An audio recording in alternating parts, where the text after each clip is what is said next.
A segunda crítica é que, na verdade, essas críticas não são só minhas. Críticas à insistência de Robbins no caráter geral, abstrato, analítico do raciocínio econômico, que não requer nem possibilita integração orgânica com outras ciências sociais. Então, quando ele defende esse tipo de economia, ele está, ao mesmo tempo, eliminando a possibilidade de uma integração, de fazer uma economia, por exemplo, como a economia da escola histórica, que era uma economia social, ou qualquer coisa desse tipo, né? São deduções lógicas a partir de princípios axiomáticos, como, por exemplo, o princípio de que as pessoas arranjam suas preferências em determinada ordem. Uma grande contribuição de Robbins também foi a crítica à possibilidade de comparação interpessoal de utilidade, né? Então, a pessoa consegue comparar dentro dela mesma as suas preferências, arranjar, colocar numa hierarquia, mas não é possível comparar entre as preferências da Mariana e as preferências do Adriano. Adriano? Não. Guilherme? Não. Tudo errado. Rodrigo. Então, tá bom. Bom, críticas ao individualismo metodológico de Robbins, algumas já foram feitas aqui. A economia é estudo da escolha individual em situações de escassez. Para definir bem-estar coletivo, é preciso agregar o bem-estar dos indivíduos. Então, essa é uma concepção bem de individualismo metodológico. Bom, como é que eu faço para agregar? Aí tem as discussões a respeito, o ótimo de Pareto e coisas desse tipo. Como é que eu tenho a noção do bem-estar social? Como é que eu defino o bem-estar coletivo? É isso aí. Bom, Robbins sofre influência dos austríacos, mas afasta-se deles por não se aprofundar no subjetivismo da escolha individual. Os austríacos vão muito mais adiante nessa questão. Então, as escolhas são subjetivas, guiadas por decisões, enfim, preferências individuais. Os austríacos também estão longe de ser um grupo homogêneo, sabe? Tem muita divisão entre os austríacos, sempre teve e continua tendo. Eles não conseguiram resolver algumas diferenças básicas entre eles. Eles têm alguma coisa que os identifica, mas também são muito diferentes em outras coisas. Não vê a ação humana, Robbins, como plena expressão do propósito humano.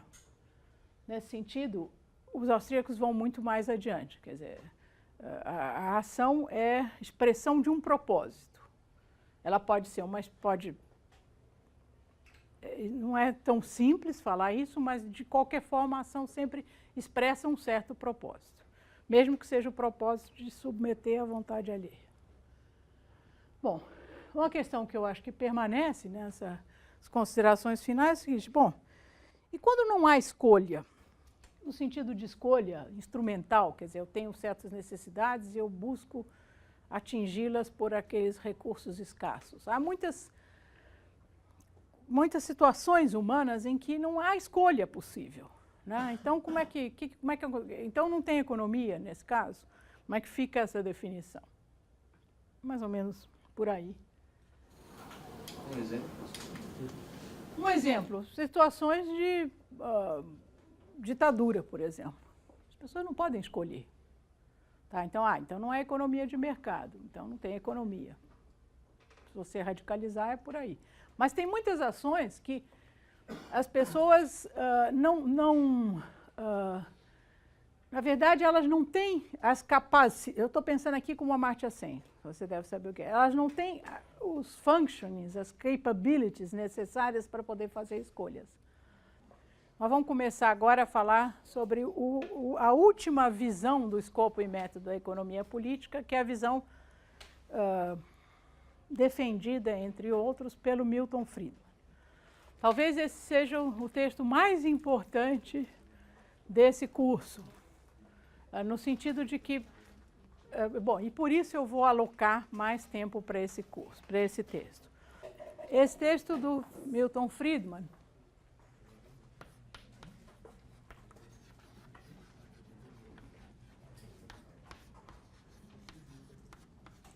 ele foi publicado originalmente em 1953.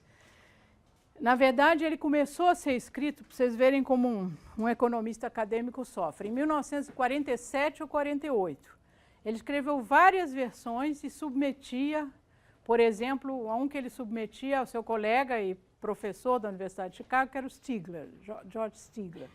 E o cara dava, não, mas precisamos mexer aqui, precisa mexer acolá, etc. Aí voltava, escrevia e finalmente é hoje. Pôs lá e saiu na revista. Tá? O texto não é simples e parte do que não... É um texto muito cativante. Já tem comentaristas que falam que é uma obra-prima do marketing. Tá? Tem colegas nossos aqui do departamento que falam o seguinte: por que vocês vão fazer um curso inteiro de metodologia? Leiam um texto do Friedman e resolveu o problema. É a última palavra. Tá? E então, é tão forte, tão poderoso, os argumentos são muito poderosos e são bem construídos. Todos esses elogios feitos, deixa eu fazer uma observação. É um texto de um economista que tinha assento, dava orientação de economia, tinha pretensão de ser um economista prático. Portanto, não é um texto de sofisticação filosófica, não era um filósofo ou um economista com grande bagagem de filosofia, não tinha. Portanto, a linguagem, em alguns momentos, é inadequada e ele já foi muito criticado por isso. Uma coisa que eu digo para vocês, que é importante, é o seguinte: quando ele escreve hipótese, vocês substituam essa palavra por teoria. Vou escrever.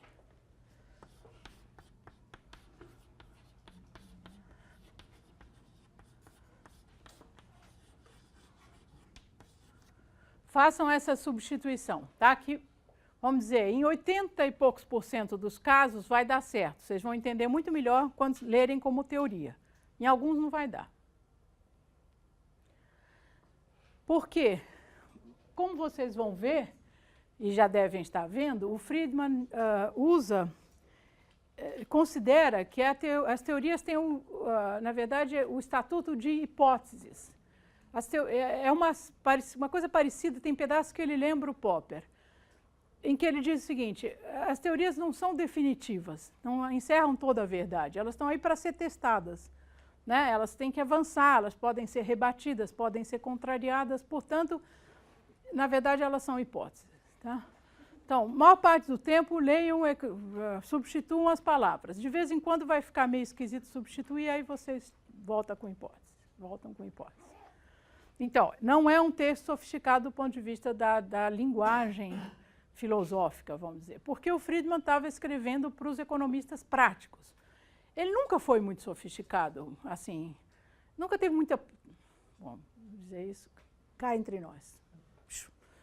Nunca teve muita paciência com grandes filosofias. Ele sempre foi muito mais voltado para recomendação de política econômica, para atuação, etc. e tal.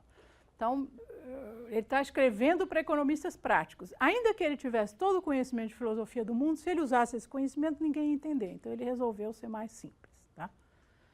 Então, vamos ver um pouquinho das influências sobre o Friedman. Que tipo de influências e que tipo de ambiente institucional ele estava...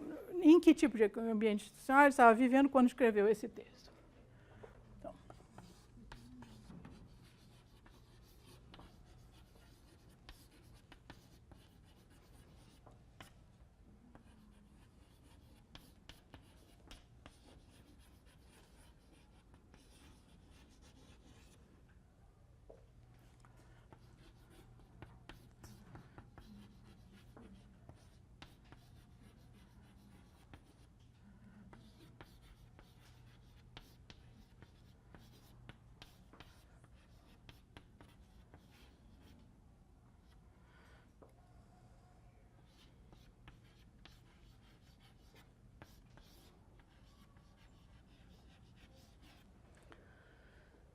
a corrente que influenciou o Friedman, e isso é uma discussão, é uma constatação posterior às primeiras discussões sobre esse texto, sim, porque esse texto foi muito discutido nos primeiros anos que ele veio à luz.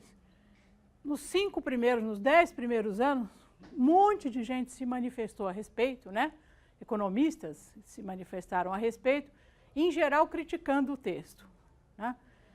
E Friedman, vejam vocês, nunca respondeu a nenhuma crítica.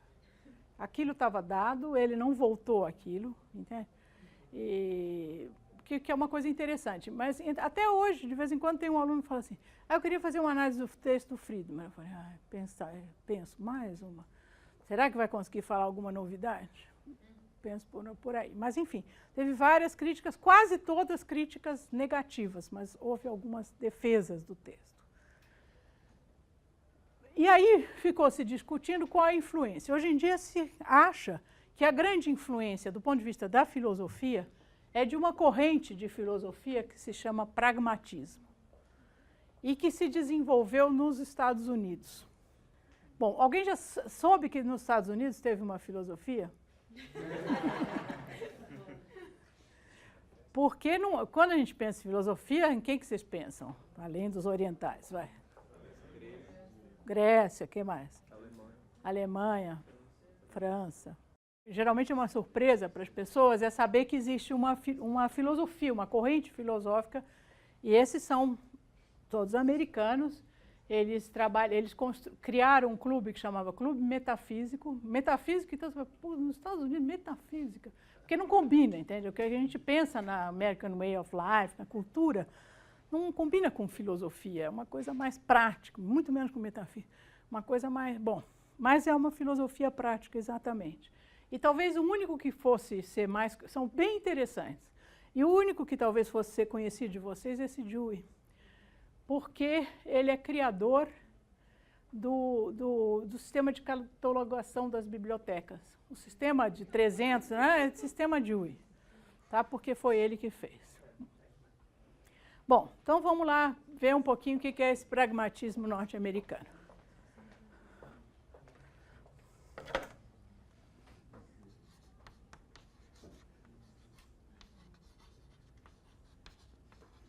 Eu vou misturar aí os três autores, para só dar umas ideias gerais.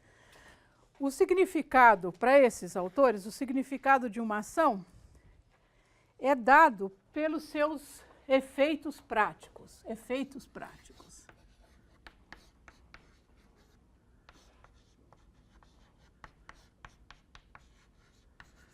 Então, a discussão do significado de uma ação não é, por exemplo, a intenção ou o que tem de pensamento nela, mas é dado por aquilo que ela converte em prática, né? Por aquilo que ela é capaz de concretizar de alguma forma. E, portanto, toda a função do pensamento é criar hábitos de ação.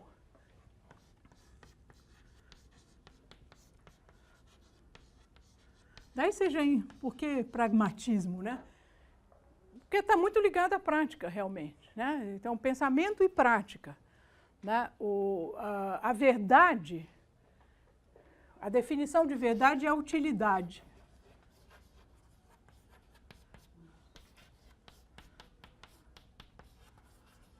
Uma ideia é verdadeira se ela for útil. Às vezes me parece um pouco uma filosofia assim, a imagem que vem na cabeça é porta bang bang, assim, sabe? É faroeste mesmo, assim, no sentido de homens de ação, né? E eles querem usar as ideias o máximo possível para desenvolver hábitos de ação adequados para a melhoria da sociedade. Então, eles têm uma preocupação de melhoria, né? E tem uma preocupação de aplicação, né? Então, por isso que... bom, essa é uma conversa... Entro nela? Entro. Até para os ingleses, que também não são muito especulativos, não têm aquela cabeça toda tortuosa e cheia de meandros dos alemães, os americanos surpreendem por essa questão de praticidade, pragmatismo. Então, a ideia da verdade, a verdade precisa ser útil, ela precisa servir para. Né? Se serve para, é bom. Que mais? Aquilo que funciona é verdadeiro. Isso vocês vão encontrar bem no texto do Friedman. Não importa se a teoria é verdadeira ou não, ela funciona, ela é capaz de predizer? Legal, então ela é uma teoria verdadeira. Todo teste, toda a ênfase se coloca nessa capacidade de produzir um efeito prático, quer dizer o que vai acontecer com a economia. Se for capaz de fazer isso, legal, ela é uma ótima teoria. Né? No caso do Dewey, aí, que é aquele último, ele tinha uma preocupação com pedagogia, ele é muito forte no campo da pedagogia. Então, ele tinha preocupação de, por exemplo, mudar o sistema de ensino americano e tirar aquele caráter muito especulativo assim, do sistema de ensino, daquilo que era ensinado nas escolas. Né? Então, ele participou de uma reforma educacional importante, aí, a escola reformada, a escola nova, tem, como vocês sabem, tem outros, não sei nem se vocês sabem, porque vocês já nasceram nessa situação, mas nos anos, talvez, 60, teve uma, não, mais de alguma vez, teve uma reforma do ensino. E no caso do Dewey, a sugestão que ele dava e que foi aplicado nos Estados Unidos, nas escolas norte-americanas, é trazer os ensinos mais perto da realidade cotidiana dos estudantes. Do ponto de vista metodológico, né, de metodologia da ciência, vocês já viram que tem frases lá que você lê, já li isso em algum lugar. São frases que parecem ser de Popper, né, que teriam toda chance, e eu desafio vocês a localizarem essas frases no texto. No entanto, o mais provável é que não sejam de Popper, e sim de um exilado, imigrante, como ele, que é o Carnap, que é da segunda geração do Ciclo de Viena. Por um motivo muito simples, Carnap foi colega de Milton Friedman em Chicago. Então, eles estavam convivendo no mesmo ambiente universitário. Tomavam café juntos de vez em quando. E o Carnap tem alguma semelhança com a ideia do Popper, de falibilismo, etc. e tal. Isso também é uma grande discussão, mas mais ou menos o consenso é por aqui. Tá? Bom, então, essas duas são as influências. Vamos pensar um pouco agora também, porque eu acho que ajuda vocês a entenderem o texto.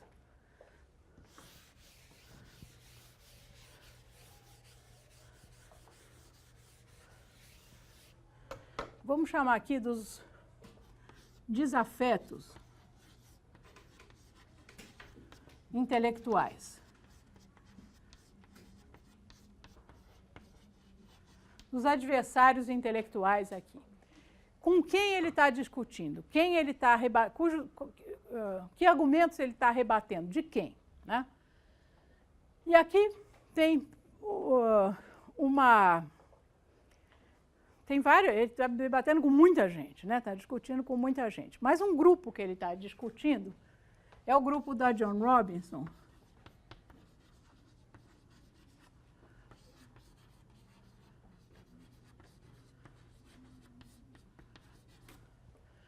e do Chamberlain a respeito de concorrência perfeita. Então, quando Friedman fala, vamos adotar o pressuposto de concorrência perfeita, a gente consegue construir, eu sei que é irrealista, mas a gente consegue construir uma teoria legal com esse pressuposto. Né? Aqui ele está se opondo a esses dois colegas lá, que vocês já ouviram falar, eu acho, né? John Robinson e acho que é Richard Chamberlain, que tentaram fazer uma teoria da concorrência imperfeita, um chamou de imperfeita, outro chamou de monopolista. Tá? Hoje em dia esse problema já está superado praticamente no campo da economia, mas naquele momento Friedman se sentiu, assumiu o papel de defender a teoria marshalliana, né, contra esses daqui que estavam falando em concorrência perfeita. Se vocês repararem, chega num ponto ele fala assim, olha, é melhor ficar com essa teoria, ainda que ela seja irrealista, ela tem dado muito melhores resultados do que os resultados confusos desses meus colegas do outro lado do Oceano Atlântico e tal, que quiseram construir uma teoria sobre pressupostos realistas e não conseguiram construir uma coisa boa.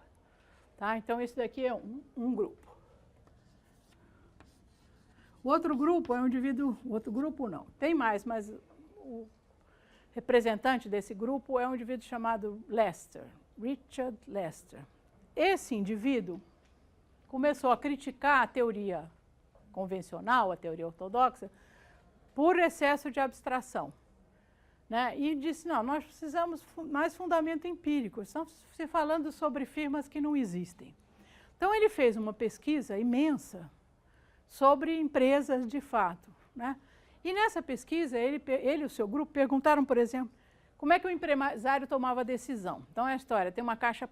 Os economistas neoclássicos dizem, não importa como eles tomam decisões, né? Nós não vamos perguntar para os empresários como eles tomam decisões. Vamos observar o que acontece com as decisões que eles efetivamente tomam. Mas o Lester diz, não, eu quero saber. Então, aí chegava lá no empresário, e parodiando, falava assim, você já ouviu falar na teoria marginalista? Sabe o que é? Ah, não sei o quê. Como é que o senhor toma decisão sobre sua escala de produção, ou, enfim, na hora de fixar preço? O senhor leva em conta a questão da margem? Hã? Como? Não, isso é preço médio. Ou então eu construo, eu fixo meus preços, minha escala de produção, meu ponto de produção, de tal forma, porque eu tenho que, sabe, ter os meus empregados, eu quero o bem-estar dos meus empregados. Então, eu busco fazer uma acomodação, eu não fico explorando, senão não sei vender, e aí, bom. Então, esse Lester, lógico que não foi tão ridículo essa pesquisa, mas fez uma pesquisa desse tipo, perguntando para os empresários como é que eles tomavam decisões. E o Friedman cai matando, dizendo que não importa perguntar para os empresários. Eles podem não dizer isso, com certeza eles não sabem que eles tomam decisões baseadas em cálculos de custo marginal, mas na prática é isso que eles fazem. Naquele momento, então, tinha tido um ataque grande à teoria da firma marshalliana, a teoria convencional. E os economistas se envolveram, alguns para defender essa teoria e outros para criticar essa teoria. Os críticos estão mais ou menos desse lado. Os defensores da teoria argumentavam do seguinte tipo, olha, tá bem, essa teoria está baseada em pressupostos irrealistas, mas ainda assim uma boa teoria e tal. Ela está baseada numa ideia de concorrência perfeita, baseada em um monte de pressupostos que não são tão irrealistas assim, porque, na verdade, assim, na média, na maioria das situações, o que prevalece é isso, assim. Aí o Friedman discorda desses também, porque ele diz o seguinte, não, de fato os pressupostos são irrealistas, mas é ótimo que eles sejam irrealistas. É bom para a teoria que ela seja... Tem um ponto no texto que ele se empolga e fala alguma coisa assim. E tem mais, quanto mais irrealistas os pressupostos, melhor a teoria. Porque ele começa dizendo, não sei o quê, tá, depois ele se empolga e sai por aí. Quer dizer, não é o que predomina. Na maior parte das vezes ele fala que não atrapalha, que ajuda, que é possível adotar pressupostos irrealistas se esses pressupostos ajudarem a construir uma teoria mais enxuta e mais parcimônica, ainda assim com boa capacidade de predição. Então, acho que... Bom, sim, tem mais desafeto, eu estava esquecendo. Esse vocês não vão perceber.